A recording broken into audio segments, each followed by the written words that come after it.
À Paris comme à Moscou, ils se souviennent de Anna Politkovskaya. Des rassemblements ont eu lieu en mémoire de la journaliste de Novaya Gazeta, assassinée il y a 15 ans. Devant l'ambassade de Russie dans la capitale française, des ballons souhaitent un mauvais anniversaire à Vladimir Poutine, le même jour que la mort de la journaliste. Les journaux ne sont pas libres. Depuis la prise de pouvoir de Vladimir Poutine, depuis qu'il a été élu président, 40 journalistes, au moins, ont été assassinés en Russie. 40. Avec un taux d'impunité pour les auteurs de crimes contre les journalistes qui est extrêmement élevé.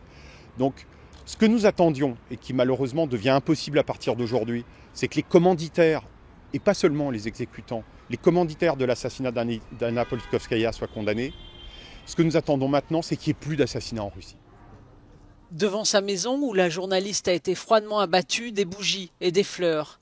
Un musée dédié à la mémoire de la journaliste a été ouvert dans la rédaction de Novaya Gazeta.